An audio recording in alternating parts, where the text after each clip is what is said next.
friends, welcome to Homeschool-ology. Today's video is a collaboration video with Abby from Rooted in Rest and Jessica from the WAHM. This is going to be the intro video to a series, a collaboration series where there will be a new video each month. So thank you to them for putting this collaboration together. I will be linking their channels down below as well as the playlist for this video, and today's video is This or That Homeschool Edition.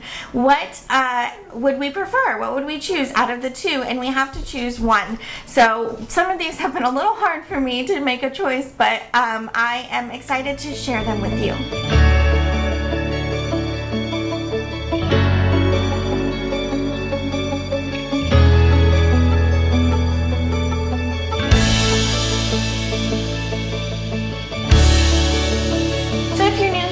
My name is Niki. I'm a homeschooling mom of 4. I've got a 7th grader down to a preschooler, and I talk about everything secular homeschooling, motherhood, family travel, large family, everything in between. So, like I said, today's video is homeschool this or that, and these are my picks. I'm going to pop up a little thing here that's going to show you guys the options and which one I choose. So the first one, and forgive me, I'm going to look down at my paper to see my notes every once in a while. So first up is coffee or tea. I do not like tea at all, so coffee wins here for me. I'm not really a big coffee drinker either. I only have it occasionally. I would have it when I was teaching. I would have it more often than I do now, but so I'm not really a fan of both, but if I had to choose, I would choose coffee because I do enjoy the occasional white chocolate mocha from Starbucks. Early bird or night owl? 100% night owl. I have been a night owl my entire life. I much prefer to be up late. I get all of my planning and all of my video editing and all of that done at nighttime. I have always been a night owl. I will forever be a night owl. I have tried to change it. I have tried to go to bed earlier and tried to get up earlier, and it just doesn't work. It's just not for me. So night owl all the way. Next up is paper planner or digital planning. I want to love digital planning, but paper planner is going to win out here for me.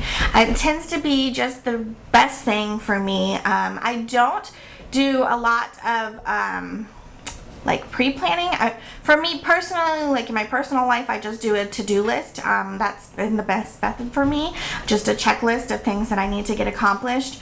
And then I do use like an actual paper planner for homeschooling, but more about that in the next this or that. So next up, plan ahead or plan after the fact. And even though I do kind of a combination of both, I am going to say plan after the fact because that's what I write in my paper planner.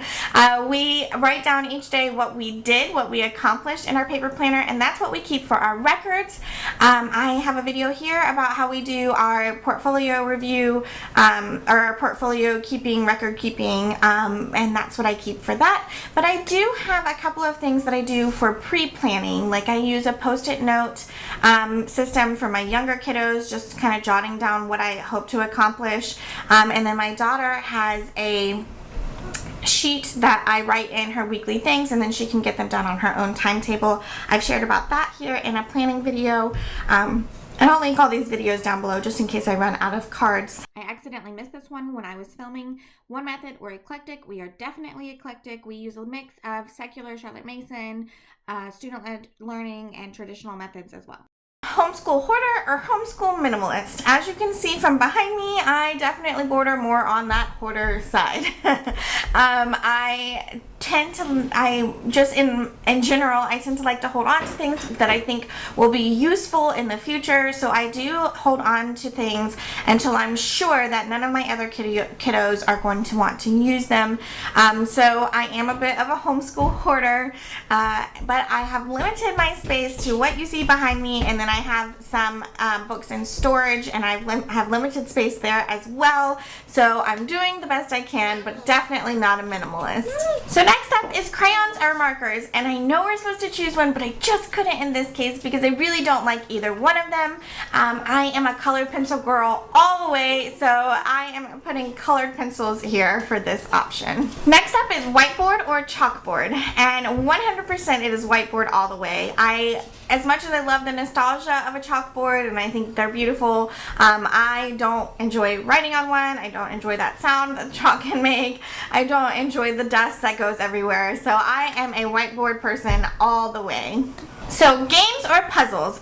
Games is going to be the clear winner here. If you've been around my channel at all for a little bit of time, you know that we love games. We do a lot of game schooling. As much as we do enjoy a puzzle, and we will do a puzzle here and there, games is definitely the clear winner in this category. Pajamas all day or get dressed? This one is definitely a pajamas all day. I am saying that more so from like my household as a whole. 2 of my kids love being in the pajamas all the time. 2 of my kids prefer to get dressed each morning, but I prefer to be in comfortable clothes. So even though I won't be necessarily wearing what I actually sleep in, I'm definitely wearing some cozy pants and a t-shirt over, you know, getting actually dressed up for that day. Next up is read aloud or independent reading. And so this one, I kind of doing it like our homeschool as a whole. As a whole, our homeschool prefers read alouds. They like mommy to read to them. I like that I'm hearing what they're learning, you know, reading about as well. But me personally, I probably would have chosen independent reading. I don't enjoy reading aloud, but my kids enjoy it so much, so I do it for them. Classic literature or modern literature? Definitely leaning towards the modern here. Even though we do enjoy some of the classics, I definitely enjoy, you know, we are reading Anne of Green Gables, and we've read, you know, a lot of the classics, and I do share those with my kiddos. They tend to, and I tend to enjoy more of the modern literature that is out there for kiddos and young adults. Science or history? This one was really hard for me. I am a former chemistry and biology teacher, so science has my heart and always will. But as our homeschool as a whole, we tend to lean more towards history, so that's what I've chosen here. We just really enjoy exploring our country and learning about the history of different events that happened in different places in our country, and learning about ancient Egypt and ancient Greece and ancient Rome and all those things. We just really enjoy that. We tend to gravitate towards that in our homeschool, and we tend to do more history than we do science in our homeschool. So I've given history the edge here, even though both of these subjects are 2 of our absolute favorites. Art versus music. So art is gonna win here. My kiddos love art. I am very crafty, even though I wouldn't necessarily consider myself an artist. I'm not a good drawer by any shape of the word. So, but we do prefer art as far as like what we study. We definitely prefer studying art over studying music. Even though we do listen to a lot of music and enjoy music, art is going to win here. Nature study or poetry tea time? This one was a tough one too. We enjoy both of these, and we don't get to these as much as I would prefer, so it's hard to say which one is the clear winner. But I went with nature study here because when we go on our family vacations, we do love going to like national parks and just being outside in nature and learning, you know, looking at different rock formations and seeing different animals and all of that stuff. That's something we tend to enjoy a lot. So I went with nature study here, even though we enjoy both of these things. So, lunch with my kiddos or lunch alone? Most of the time it is lunch alone, because I use lunch as a time to catch up on things like email and comments and getting things uploaded and getting stuff ready. We do our homeschool after lunch here most of the time, so getting things ready and set up.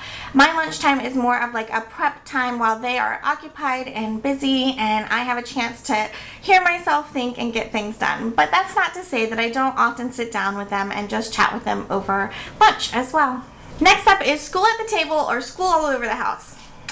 Most of the time we do school at the table, but I have chosen school all over the house because I have one daughter who likes to homeschool at a different, you know, the little kid table, one daughter that prefers to homeschool at this table, one daughter that, or my littles prefer to homeschool on the playroom floor. A lot of times we will sit on the couch and cozy up with our read alouds. So we do kind of homeschool all over the house. So I did go ahead and stick that here. When the weather's nice, coming up in fall, we will take our homeschool stuff outside. So yeah, so we kind of just homeschool wherever, whenever, even though the majority of the time we are sitting at the table. Next up, take off summers or school year-round. And if you've been around at all, you know we are year-round homeschoolers. We do take off a couple of weeks in the summer, but we like to take our biggest break from Thanksgiving to New Year's. So that is like our big time off. We just have a lot going on. We travel a lot during that season of our life, and so we kind of take a winter break more so than a summer break, and we just homeschool all the time because we do travel pretty frequently, and I just want to be able to take off that time and not worry about, are we getting enough things done? So when we're home, it's school time, and when we're not, it's not. So we definitely homeschool year-round so that we can live that freedom, you know, of doing school when we want to and doing school when we are not doing it when we don't want to. And last but not least, mummify a chicken or dissect a frog.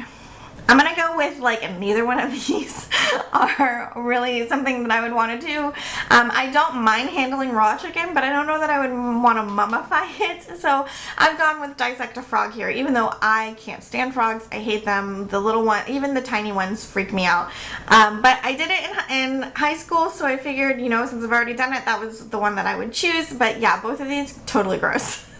That is what I have for you guys today. I hope you enjoyed this or that, and I hope you guys learned a little bit more about me. I hope you will continue to join me here on this channel and join us as a collaboration with Abby and Jessica. Don't forget to head on down, check out their channels, and click on the playlist so you can see the videos. And remember, this is a series, so there will be a new video each month part of this series. So I hope you guys will stick around and follow us while we do this collaboration series.